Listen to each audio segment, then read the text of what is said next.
Irvington Baptist Church by computer. I'm happy to be partnered today with Brad and Joanie and Miss Hazel. We certainly welcome all of our views from wherever you get it. This is our fourth recording, our 8th week away from the sanctuary, which is awesome to think about it. Several people have commented and asked about the window that's behind me. Let me share you a few thoughts on it. There was a church on West Broad Street in Richmond, across the side street from the Sears and Roebuck store, which many of us grew up in, especially Christmas time, seeing Santa. The church, probably in the 1920s, was over 100 plus years of age, and it was torn down to build a BP station, oddly enough, which my uncle owned back in the 60s and 70s. When the church was torn down, the family that owned the oil company gave the window to the church if they would come and get it. Deacon Walter Jones took his pickup truck to Richmond, loaded up the stained glass window, strapped it to his truck, and drove it to Irvington. Now, we've had it looked at by several authorities, and they come to no good conclusions. Some thought it might be a Tiffany window, others thought not, because the family who gave the window to the church replaced the center bottom section with their name, and that is more than likely the way it would have been signed if it was a Tiffany window. But my other story about Walter Jones, he sat in the back right-hand side of this aisle, and he had told the new pastor who was here then not to ever call on him to pray. The pastor got in the pulpit the first Sunday, like we all often do, and forgot that. Seeing a face he knew, he called on Deacon Walter Jones. Lead us in prayer. And the church was absorbed in silence, great heaps of silence, to which finally people started looking around and asking, what happened? What happened was Deacon Walter Jones left out the back door quietly and went home, thinking to himself all the way down the sidewalk, I told that preacher, I don't pray in church. God bless you. Let's worship together in the name of our Lord, who became our Savior simply by the asking. Let us pray. Almighty God, in all the better days of life, do it again. In all the warm and fuzzy places, do it again. In all the hugs and kisses, oh, do it again. We miss it. We know you are not missing anything because you're going through all of it with us. Keep your hand on us, Lord. See us through to the other side. In the name of Jesus. Amen. Good morning, IBC. Please join us with Come Thou Fount of Every Blessing in your hymnals, number 15. And joining me today is Hazel on the piano and Pastor John Farmer on the organ.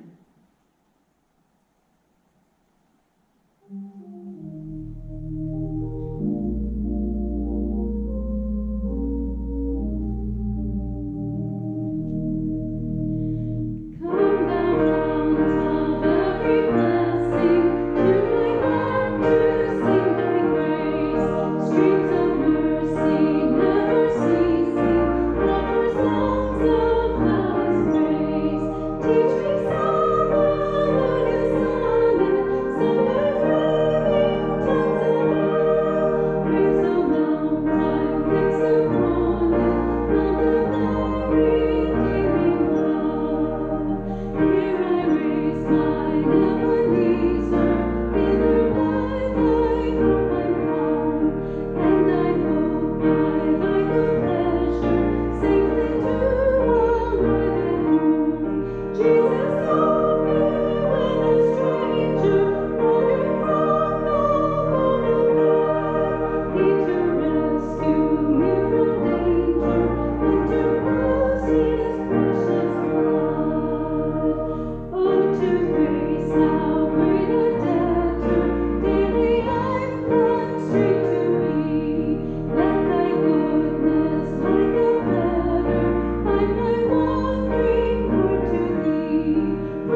recording studio. We thought you might like to have a look at how we do our music at home. This is where we write a lot of our music and develop it and record it.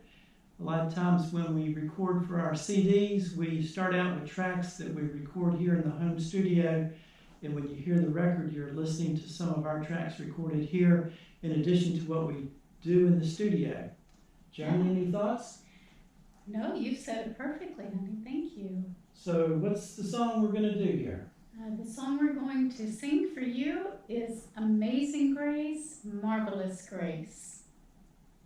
You ready? I'm ready. Okay.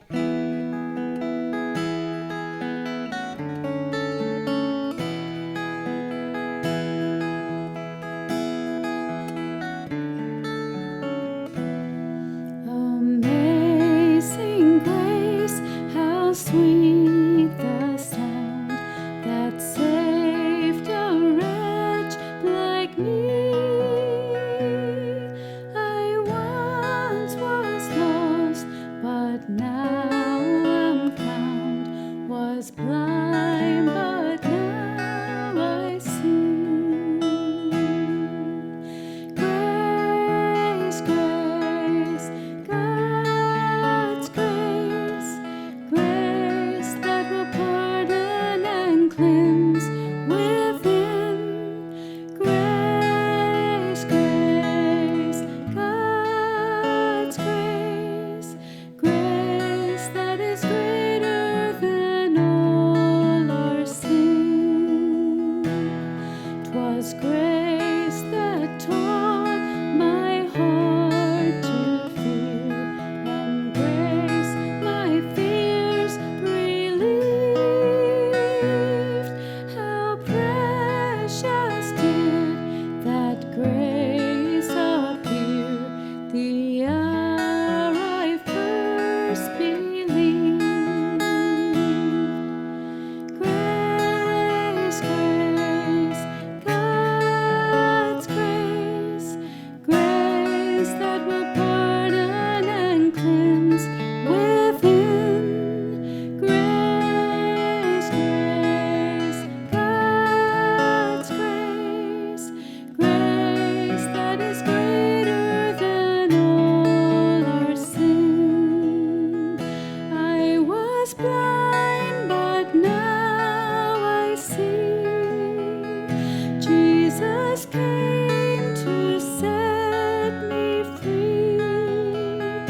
I am cleansed within by His matchless grace, with the blood He shed for me. When we've been there 10,000 years, bright shining as the sun, we've no less days to sing God's praise than when we first begun. Grace, grace, God's grace, grace that will pardon and cleanse within. Grace, grace, God's grace, grace that is greater than all our sin. I was blind, but now I see. Jesus came to set me free.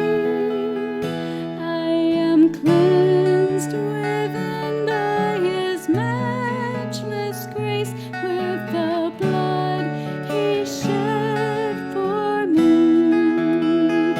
I am cleansed within by His matchless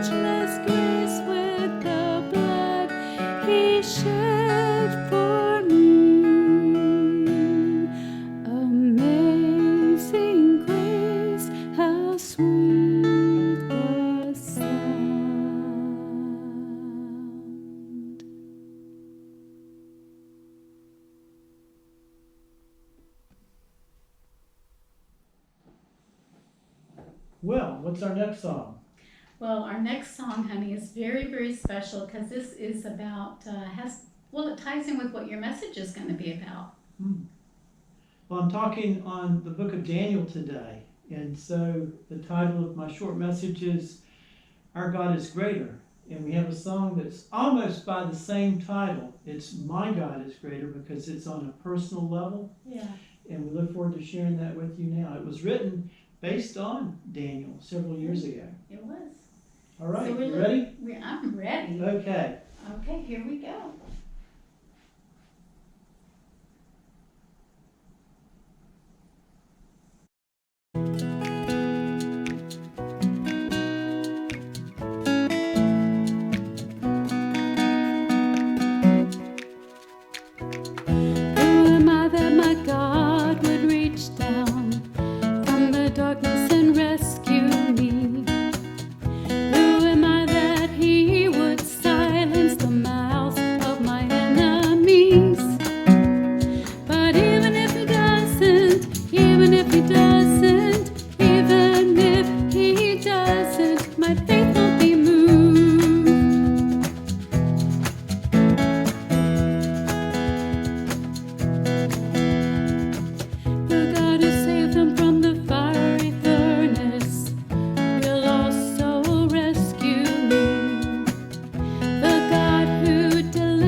Very good. All right, honey.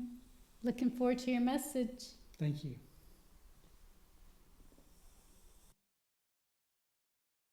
Well, good morning, everyone, and I'm very privileged to be able to share a brief word with you today. And I would like to call on some thoughts that I developed in recently studying the book of Daniel on my own a bit. And I've got just a couple of verses to share with you. This is Daniel chapter 3:17 and 18 from the English Standard Version. If this be so, our God, whom we serve, is able to deliver us from the burning fiery furnace, and he will deliver us out of your hand, O king. But if not, be it known to you, O king, that we will not serve your gods or worship the golden image that you have set up. In these times of uncertainty, as we're enduring the ongoing pandemic and the associated challenges with it, I believe we need all the more to turn to God, who is our hope and refuge in all things, all times, and especially in times such as these. God's greater than all of our current problems and challenges, and God knows exactly what we're going through and how each of us is struggling to cope with the current challenges that we face. As creator of the universe, God is in charge, and He will see us through our present difficulties. That's very important to realize and to remember continually. He's going to see us through this, each and every one of us. He'll see us through this. But we need to put all of our faith in Him, just as Daniel, Shadrach, Meshach, and Abednego did in the Old Testament times of the book of Daniel. Their faith in God was complete and secure, even to the point of going into a lion's den in the case of Daniel, and going into the fiery furnace in the case of Shadrach, Meshach, and Abednego. Their faith approach was, our God, whom we serve, is able to deliver us, but if not, we will still serve Him. Is your faith that secure? Secure enough to see you through all difficulties that we may face in this life, including the current pandemic. During these challenging times, we have the opportunity to draw closer to God and to worship Him. Psalm 19:1 says, "The heavens declare the glory of God, and the sky above proclaims His handiwork." I recommend that you go out on a clear night and look up at the sky, especially a dark, moonless night, and observe the heavens and God's amazing universe. It's truly incredible. As many of you know, I spent most of my career working for NASA, and a portion of that time overseeing the evaluation of proposals for robotic missions to explore the solar system and observe the universe. For each of these missions, there was a set of scientific objectives to address in order to be successful. And in answering these questions, many of these missions generated more questions, so that there was justification for a subsequent mission to go further into investigating the details. Why is this the case? Well, it's the case because the universe that God created is so diverse and intricate and detailed and splendid that no one mission can investigate and know it all. In fact, humankind cannot know it all. That's because although God has given us the intellect to explore the universe, His creation stands and always will in greater grandeur than we can possibly understand ourselves. And looking on the opposite end of the scale, looking at the microbiologic level. And of course, that's the unseen enemy that's out giving us difficult times just presently. But I'd like to draw on the human genome and Francis Collins, who headed the effort to type the human genome. And this was done a number of years ago, and he has a very interesting story in the book I just showed you. He started out as an atheist, but through studying the intricacies of the DNA and typing the human DNA completely, he became a very deep Christian. It just led him to faith, looking at everything on the microbiologic scale. He says, faith in God and faith in science can coexist within us, and to help us understand the vastness of God's creation, to also grow in our faith walk. Science tells us how things work, but it's our faith in the Lord that tells us why things work. Science, how, faith, why. So our God's greater than anything and everything that we can face in this life. And it's with this assurance that we can confidently live even in these difficult, uncertain times. I encourage you to spend private time with God alone daily, studying His Word, getting to know Him more deeply. And in doing so, I'm confident that you will grow in your faith walk, and that this will give you increased confidence to face whatever we have to face, whatever you have to face in this life. None of us knows with certainty what tomorrow will bring, but we can know confidently that God, the creator of the universe, is completely in charge of everything, and that He'll see us through this, and that through belief in Jesus Christ, we can spend eternity with Him. So, in this life and also the life to come, we can live expectantly. Amen. for that beautiful message. That was awesome. Our last hymn is 275, I Surrender All. If you have your hymnals, sing along with us, and with Hazel on the piano and with Brett on the guitar, and you singing along with me will be beautiful music.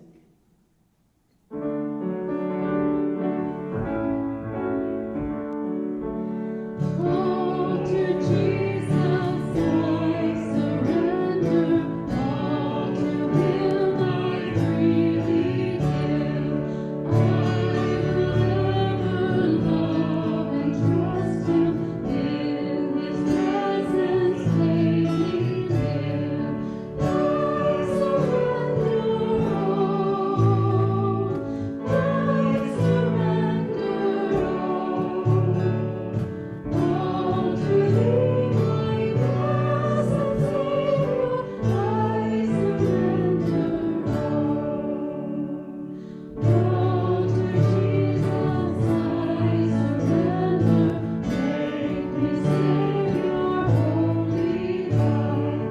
Let me feel Thy Holy Spirit, truly know that Thou art mine. I surrender all, I surrender all to Thee, my blessed Savior. I surrender all to Jesus I surrender. Lord, I give myself to Thee. Fill me with Thy love and power. Let Thy blessing flow on me. I surrender all, I surrender all to Thee, my blessed Savior. I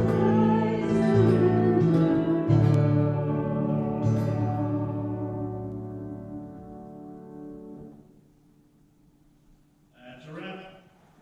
We want to thank you for joining us today for the service. We pray the Lord's blessings on you, and we want to thank you for inviting us into your home. You know, Brad and I came here a couple of years ago, actually almost 3 years ago, to this wonderful little town, this wonderful little village, Irvington. And so we pray that wherever you are, that you will find someone and give them a hug and let them know that everything is going to be all right. We're going to sing the blessing over you. I'm going to sing it first in Hebrew and then in English.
bless you, and until next